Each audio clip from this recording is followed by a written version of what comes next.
ಫಲ್ಗು ನದಿ ಬಿಹಾರಿನ ರಾಜಧಾನಿ ಪಾಟ್ನಾದಿಂದ 100 ಕಿಲೋಮೀಟರ್ಸು ದೂರದಲ್ಲಿರುವಂತಹ ಗಯಾ ಕ್ಷೇತ್ರದಲ್ಲಿ ಹರಿತಾ ಇರ್ತವಂತಹ ಫಲ್ಗು ನದಿ. ಸೊ ತುಂಬ ಬ್ಲ್ಯಾಕ್ ಗ್ರಾನೈಟಿಂದ ಕಟ್ಟಿರುವಂತಹದ್ದು.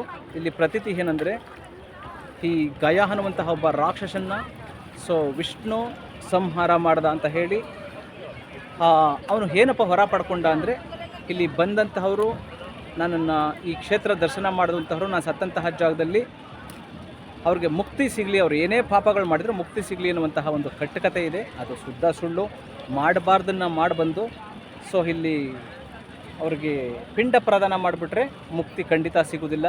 ಅದಕ್ಕೆ ಪ್ರಾಯಶ್ಚಿತ ಆಗಲೇಬೇಕು, ಯಾರಿಗಾದರೂ ಆಗಲಿ. ಇದು ನಮ್ಮ ಹಿಂದೂ ಸಂಪ್ರದಾಯದಲ್ಲಿ ಈ ಥರ ಮಾಡ್ಕೊಂಡು ಬಂದುಬಿಟ್ಟಿದ್ದಾರೆ.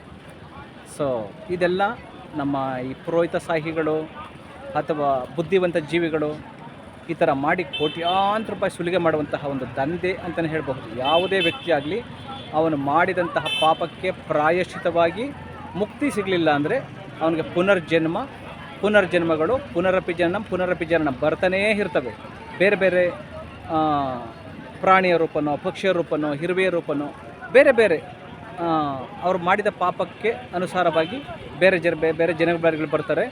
ಮುಕ್ತಿ ಪಡ್ಕೊಳ್ಳೋದು ಅಂದರೆ ಇಡೀ ಅವರು ಮಾತೃಋಣ, ಪಿತೃಋಣ, ಗುರುಋಣ, ದೈವ ಋಣ, ಋಷಿ ಋಣ, ಜನರ ಋಣ, ಈ ಎಲ್ಲ ಋಣಗಳಿಂದ ಮುಕ್ತರಾದಾಗ ಮಾತ್ರ ಮುಕ್ತಿ ಸಿಗುವಂತಹದ್ದು. ಇದು ಫಲ್ಗು ನದಿ. ನಮ್ಮ ಈ ಮುಂದೆ ಹಾಗೆ ದೇವಸ್ಥಾನ ಇದೆ.